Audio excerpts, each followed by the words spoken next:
Seja bem-vindo a mais um Playbook. Hoje, com muito orgulho, eu trago para vocês Aaron Camargo, uma pessoa profissional do mercado com mais de 10 anos de experiência. Ele cuida de toda a parte de originação e destinação de mercado de capitais do Banco BMI. Aaron, o Playbook de hoje é contigo. Obrigado, PH, obrigado pessoal. Bom, espero que vocês gostem do que vem por aí.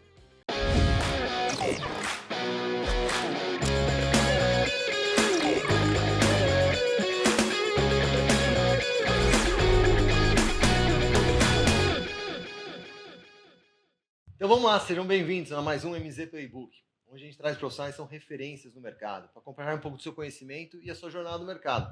Hoje, com muito orgulho, eu trago para vocês Aaron Camargo. Ele cuida de toda a parte de originação e destinação do mercado de capitais do Banco BMI. Tem mais de 10 anos de experiência aqui no mercado, passando por grandes gestoras. Mas vamos lá, vou deixar ele se apresentar aqui para vocês. Aaron, obrigado pelo teu tempo, bem-vindo aqui ao MZ Podcast. Obrigado, PH, obrigado também, Alexandre.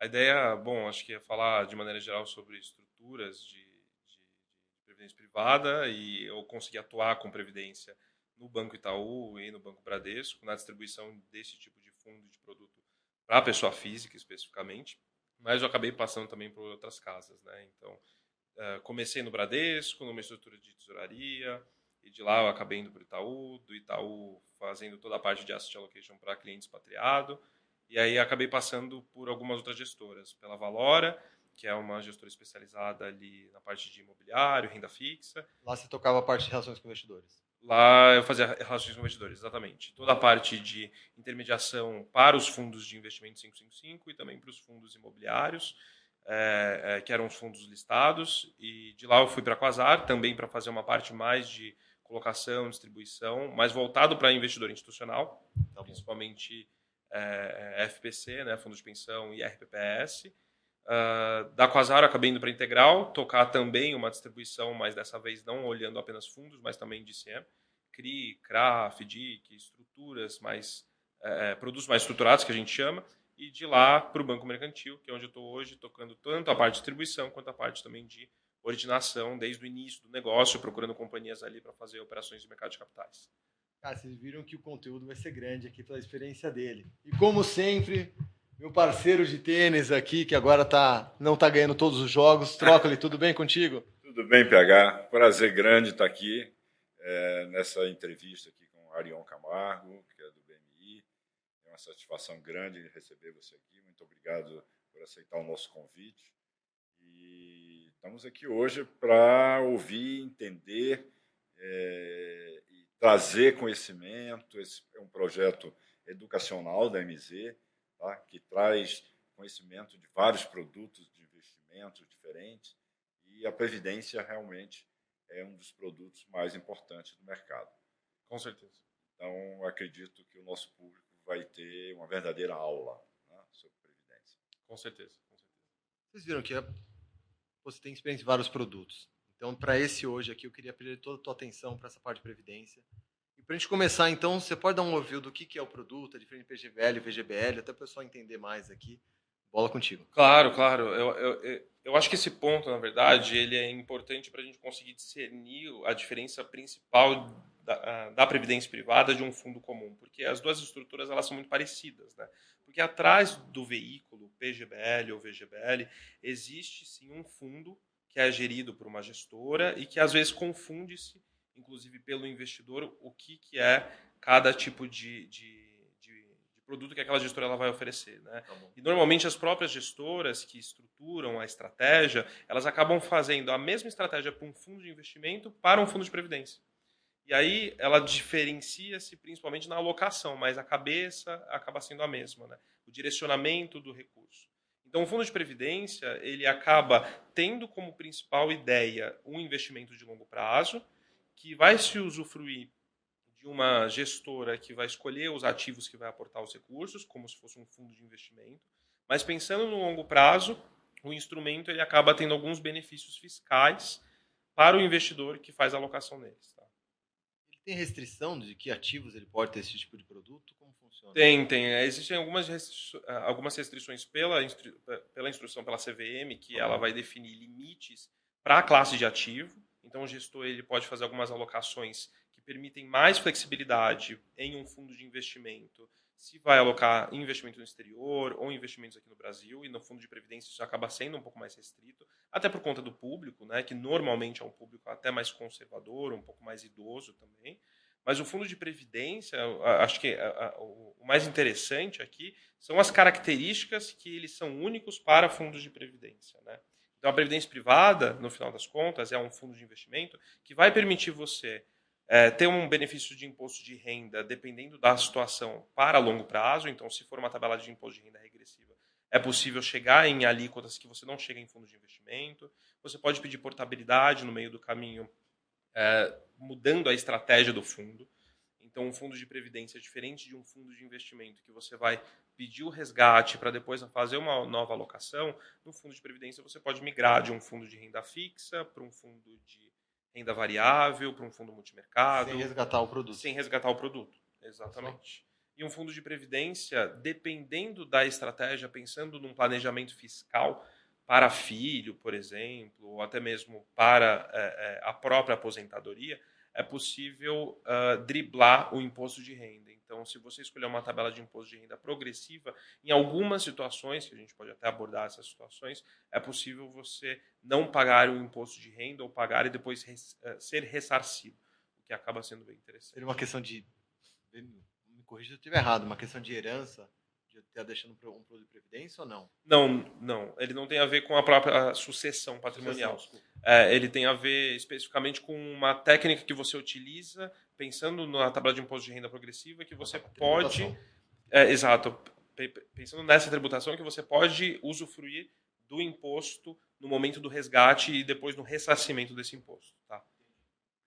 Para o nosso público entender exatamente, qual a diferença entre uma taxação de imposto regressivo e um imposto progressivo? O que é melhor para o investidor?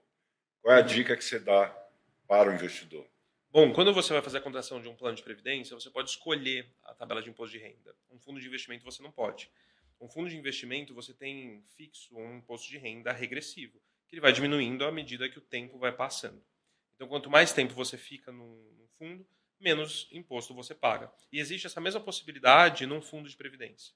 Se você escolher a tabela de imposto de renda regressiva, que é uma escolha do investidor, ele segue a mesma lógica. O tempo vai passando e vai diminuindo a alíquota de imposto de renda. Mas ele começa com a alíquota mais alta. Ele começa com a alíquota mais alta, exatamente. Então, no fundo de investimento também se começa com a alíquota mais alta, mas no fundo... Vai regredindo. Vai regredindo. E no fundo de previdência você pode chegar até 10% de imposto de renda, que é algo que você não chega no fundo normal. O fundo você para em 15%, que é o máximo ali. Agora, no fundo de previdência, escolhendo a tabela regressiva, você, a partir do momento que você tem um fundo, a contribuição para o aporte acima de 10 anos, você já está nessa alíquota de 10%. E essa é a que a gente chama de tabela de imposto de renda regressiva definitiva, porque você não pode mudar. Agora, se o investidor escolhe a tabela de imposto de renda progressiva, que é a tabela de imposto de renda que permite uma alteração, em qualquer momento, no meio do caminho, ele pode pedir a mudança para a tabela de imposto de renda regressiva, que é essa que vai caindo.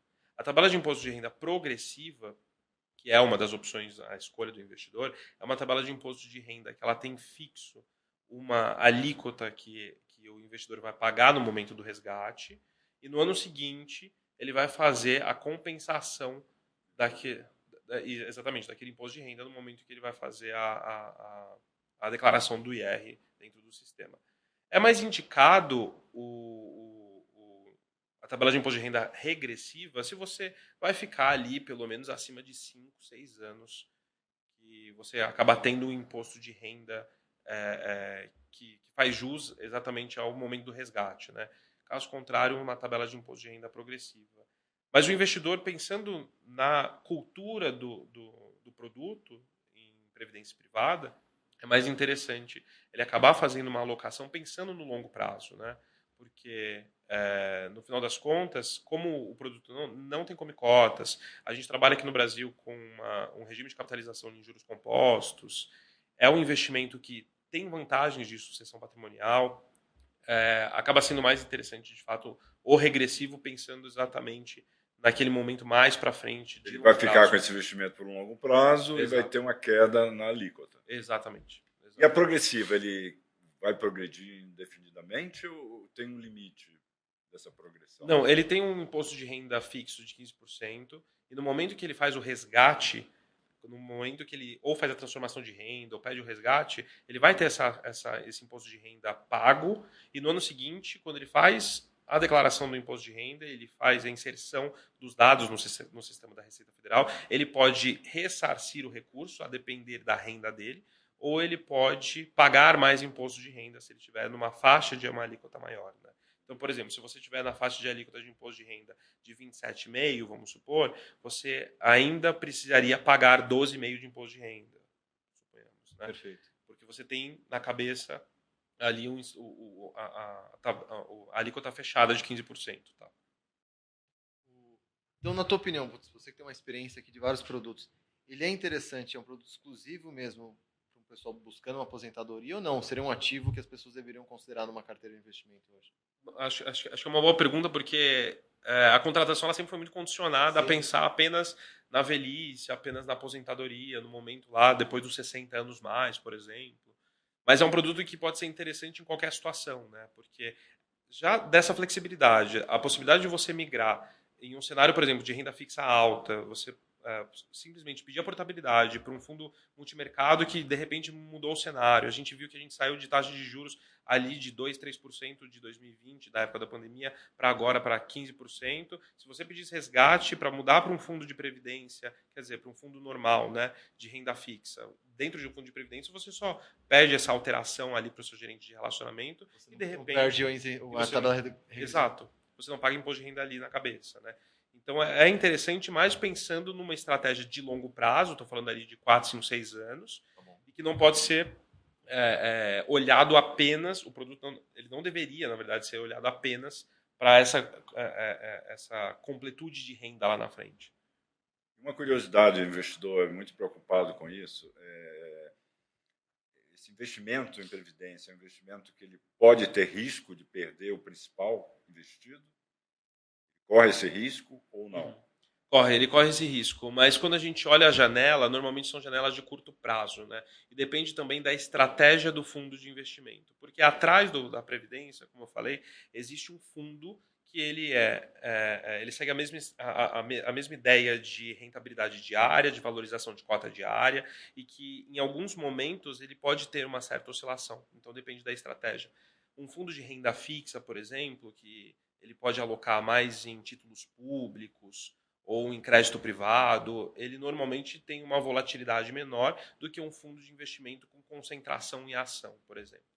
Os fundos de previdência, historicamente, eles são menos concentrados do que os fundos normais, então, naturalmente, por limitação de legislação, eles acabam tendo menos exposição a risco, mas ainda assim você consegue encontrar risco que pode ser corrido e realizar a perda do principal, né? Então, se você faz um aporte hoje, por exemplo, em um cenário de queda de bolsa, e você aloca em um fundo de previdência que investe pelo menos 40% em bolsa, vamos supor, provavelmente amanhã, na próxima semana, no próximo mês, você acaba sentindo mais essa perda, então provavelmente você tenha o seu principal sendo afetado, mas a estratégia de longo prazo ela deveria ser levada em conta, porque fundos de investimento no longo prazo, a tendência deles, a própria tendência do gestor, que é remunerado, é ganhar do CDI, né? Ganhar da taxa básica de juros, ganhar de Bovespa. Então, o fundo ele se propõe, no longo prazo, em tese, a trazer uma rentabilidade superior ou à taxa básica de juros, ou até mesmo o índice de referência que ele está olhando. Tá?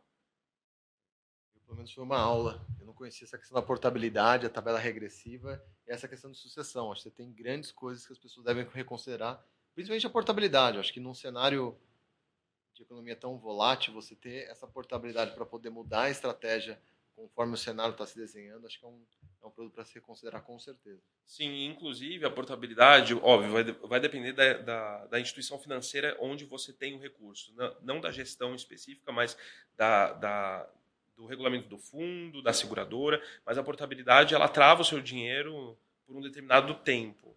E aí depende... São 60 dias. Normalmente são 60 dias, que são 2 meses. Então, a liquidez. se você quiser Exato. resgate. Exatamente. Depois da portabilidade, eu não posso mexer naquele... Exatamente, isso mesmo. Então, você fez a portabilidade, normalmente você aguarda 2 meses para o novo fundo de destino, e aí depois você pode pedir uma outra portabilidade. Tá? Mas, dependendo da instituição, até pode juntar isso com o resgate do fundo, a própria liquidez do fundo.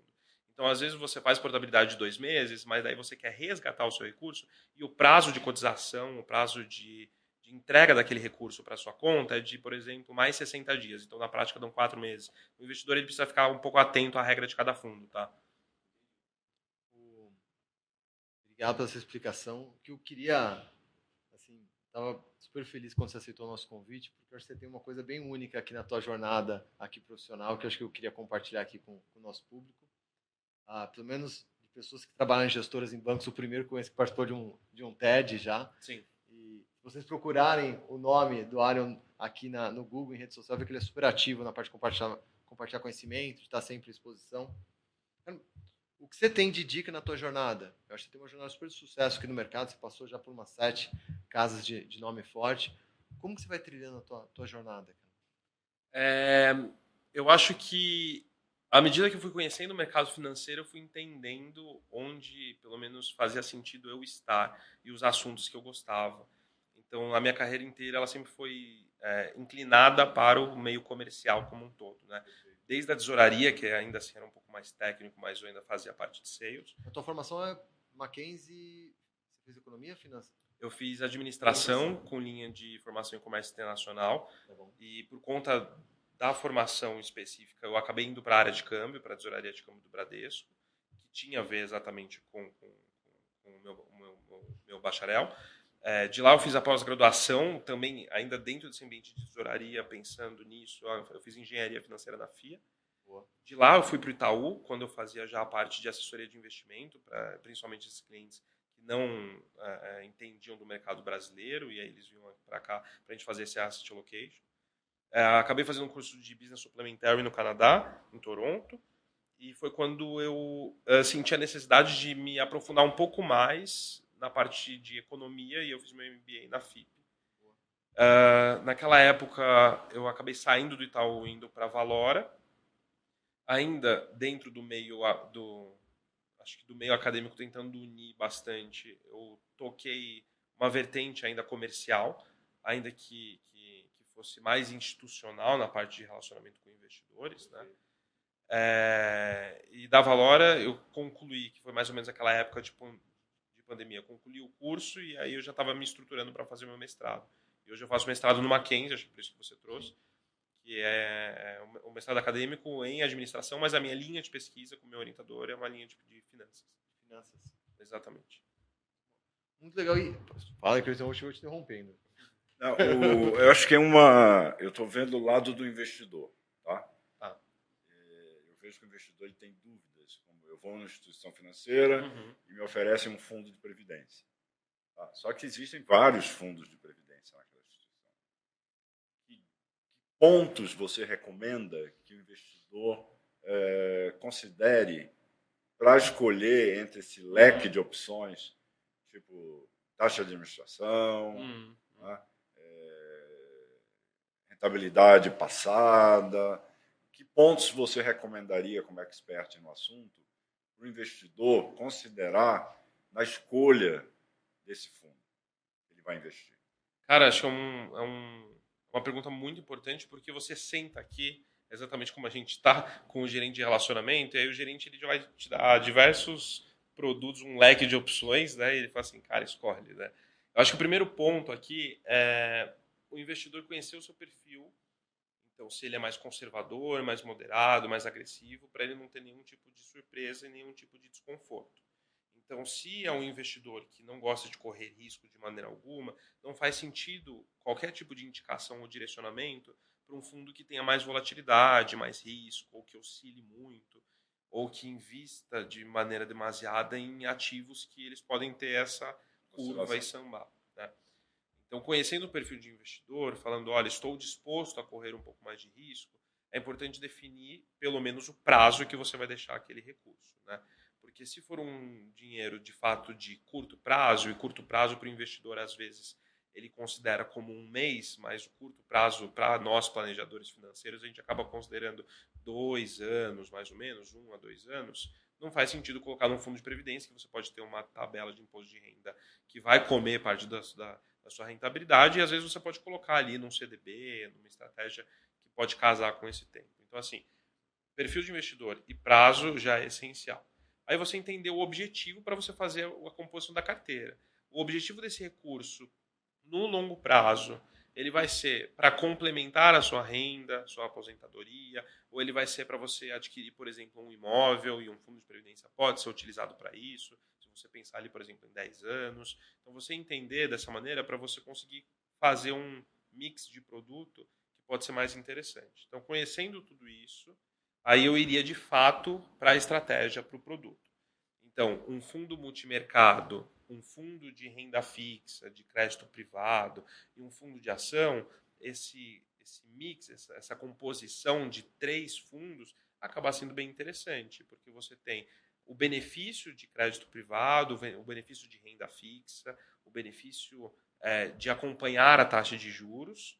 Você tem um benefício aqui de investir em vários mercados ao mesmo tempo, então às vezes é um fundo que compra mais estratégias em commodities, um pouco também apostando em curva de juros, um pouco em estratégias offshore, e um fundo ali de bolsa, seja local, seja internacional, para você também tentar buscar uma rentabilidade mais interessante. Então fazer essa composição é muito legal.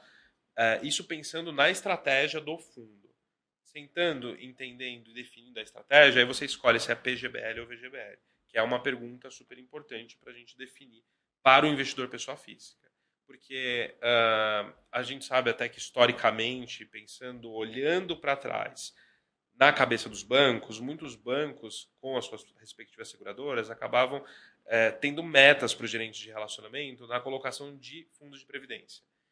PGBL, VGBL, e muito cliente saiu machucado com o PGBL. Então, você entender que PGBL, P de plano, é diferente de VGBL, V de vida, o investidor ele já começa a ficar ligado em que produto faz sentido para ele. Porque o PGBL, que é um produto mais complexo ali de fazer sentido para a contratação, ele é exatamente para casos específicos para o investidor. Normalmente, o investidor ele vai para o VGBL, que é muito parecido com um fundo de investimento. E aí, acho que agora vocês podem... Vai para o VGBL. Ele vai para o VGBL. Então, normalmente, quando a gente faz previdência, a gente vai automaticamente para um VGBL. A gente, como planejador financeiro, indica um PGBL, P de plano, para alguns clientes que tem que eles se enquadrem em alguns casos. Então, por exemplo, o PGBL, o P de plano, ele é indicado para quem faz contribuição em até 12% da sua renda bruta tributável anual. Então, não é indicado você como pessoa física passar de 12% da sua renda bruta, porque o PGBL ele pode ser utilizado, normalmente quem faz contribuição no PGBL faz isso, ele é utilizado dentro da sua declaração de imposto de renda do modelo completo, naquele campo de pagamentos efetuados. Então, assim como você paga seu dentista, por exemplo, assim como você paga médico, exatamente, ele deduz. Ou você pode pagar menos imposto de renda, ou você pode restituir um valor maior. Então, a contribuição do PGBL, nesse limite de até 12% da sua renda bruta tributável anual, porque às vezes você recebe dinheiro por fora de algumas outras coisas, então precisa ser de fato renda bruta tributável. Mas essa dedução, quando você um dia resgatar, não vai compensar? Sim, com certeza. Está postergando o pagamento. Você posterga o pagamento, exatamente. Porque o imposto de renda, lá na frente, quando você pedir o resgate, ou você transformar renda, né, entregar o recurso para a seguradora, você transformar em renda, ele vai ser cobrado. Então, o imposto vai ser sobre tudo, não somente sobre a rentabilidade, mas é a rentabilidade mais principal. Então, se hoje você investe R$100 mil e amanhã eu digo, lá no futuro, você tem 150 mil, imposto de renda no PGBL, P de plano, vai ser em cima dos 150.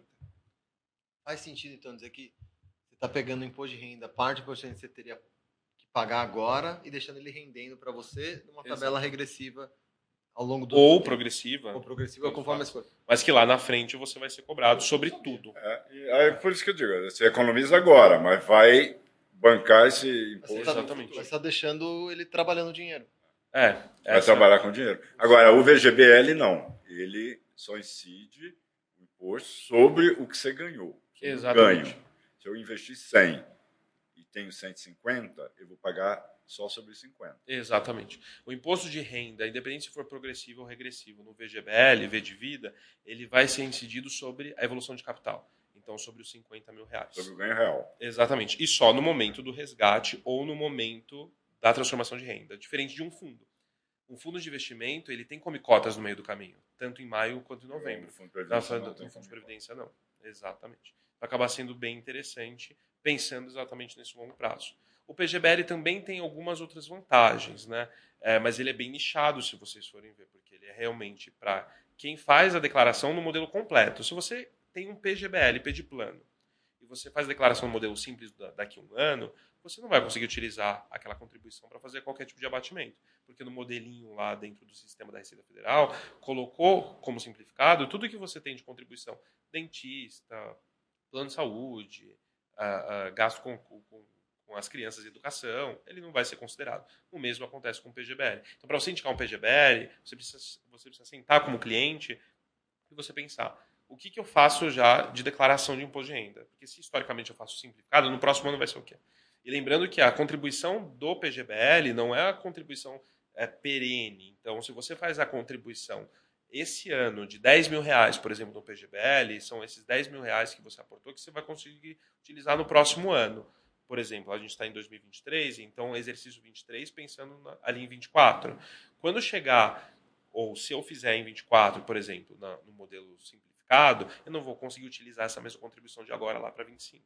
Então é algo bem específico e que precisa ser pensado. Então, se eu investir em 2023, eu vou bater no meu imposto de 2024, base 2023. Perfeito, exatamente, isso mesmo. E você não vai conseguir utilizar ele lá em 25, por exemplo. Não, né? aí não. Só se eu tiver um novo aporte. Um novo aporte em 24. Exatamente.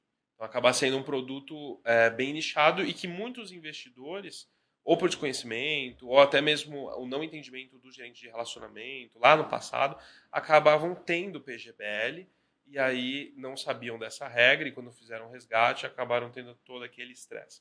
Mas é um produto muito interessante, se a gente for analisar, porque você consegue fazer essa... Qual dos dois hoje você acha que está crescendo mais, o VGBL ou o PGBL, em termos de novos investidores? Normalmente é o VGBL, porque ele tem essa estrutura muito parecida com a do fundo. Então o investidor ele já está acostumado com toda a relação de regras dos fundos de investimento, então ele só vai fazer um fundo de previdência, que a diferença maior vai ser na parte da tributação. É basicamente isso. Ah, bacana. Sim. Eu acho que eu já tive um plano desse empurrado por um gerente, eu não tinha a menor ideia do que eu tinha comprado. Então, acho que muitas pessoas... isso é a grande dúvida do investidor, né? Porque ele acaba comprando o que o gerente da instituição oferece. Recomenda. E ele não explica cada diferença de cada fundo, né? Você tem cada fundo de previdência tem uma diferença. Você tem o ativo que ele está aplicando, você tem a taxa de administração que é cobrada, que varia também de fundo para fundo. Não pergunta qual a expectativa do investimento, se é de curto prazo, médio prazo ou longo prazo. Quer dizer, isso o investidor fica na dúvida. Sim, sim. Para mim foi uma aula que eu não conhecia bem a fundo aí. Obrigado aí, cara. Voltando para tua carreira, eu fico indo e voltando porque eu acho que você tem uma carreira bem única no mercado. Eu acho que você tem tanto esse background técnico, que você entende dos produtos, da composição do produto, e se consegue fazer de uma forma bem didática a explicação. Como você tem um background também de finanças e o background de vendas, né? Porque você tem toda a parte de relações com investidores e sales da tua passagem. Sim. Eu queria trazer uma curiosidade que eu peguei de você, que eu tinha lido um artigo seu tem uns 9 meses. Eu sei que foge um pouco do nosso assunto aqui, mas eu achei super bacana, que era o que você publicou aqui na International Business Magazine, sobre a questão do budget 50, 30, 20. Se você puder só dar um wrap-up rápido aqui, mas eu achei super curioso. Eu gostei muito do teu artigo, parabéns, cara. Obrigado. Inclusive, eu utilizei esse conceito na explicação, inclusive, do meu TED, né? Porque a ideia aqui é bem voltada para finanças comportamentais e indicado para estratégia de como você conseguir poupar. Só um minutinho, eu vou colocar depois aqui na bio a questão aqui do TED, que precisa acessar, que é muito bacana aqui do Arion. Obrigado, TH. E acho que essa regra ela se funde também com o tema de previdência privada, porque você pega uma parte do seu recurso, pelo menos ali 50%, para os gastos que eles são essenciais, aquilo que você não tem como fugir. Né? Os outros 30% você acaba fazendo uma alocação daquilo que você quer. Então você pega o seu dinheiro, tudo que você tem de receitas, não somente aquilo que você tem de salário, mas você pega a sua receita e você vai dividir dentro desse potinho em 3 grandes classes, né, em 3 grandes caixinhas. 50% daquilo que você recebe para a destinação daquilo que é essencial de fato, né? Então, por exemplo, aluguel, energia, gastos que eu tenho ali com transporte, escola. Outros 30% que você vai fazer um direcionamento daquilo que você deseja gastar com você. Então, às vezes é algum curso ou alguma saída, algum neto. Algum neto. Tem neto aí novo na área. Exato.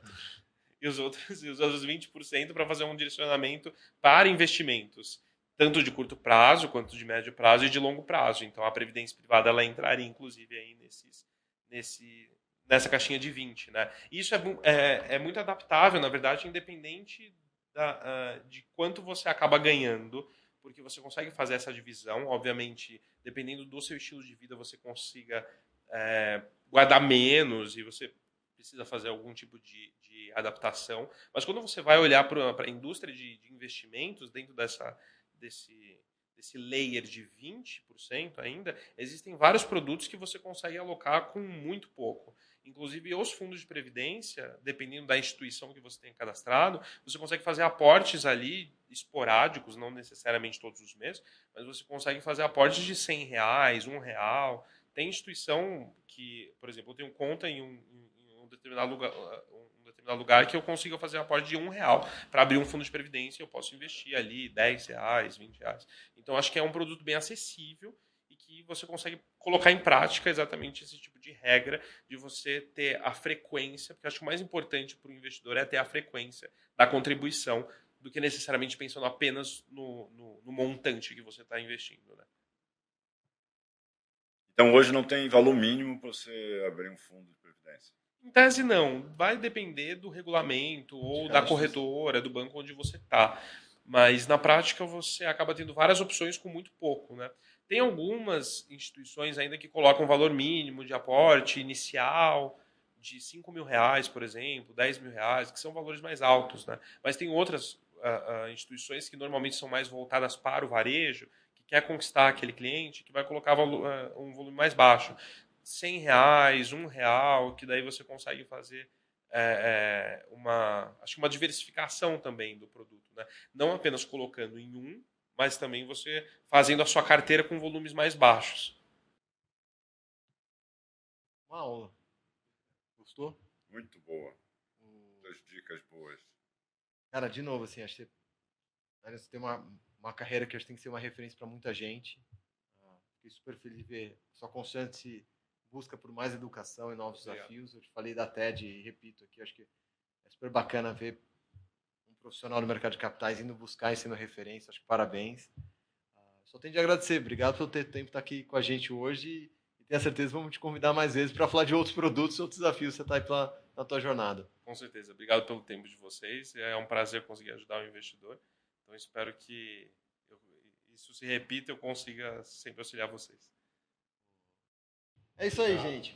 Pô, mais um MZ Podcast, mais um profissional referência de mercado trazendo conteúdo para vocês. Espero que tenham gostado. Como eu falei na bio, vou colocar o TED aqui para vocês assistirem mais sobre o Arion. Até a próxima.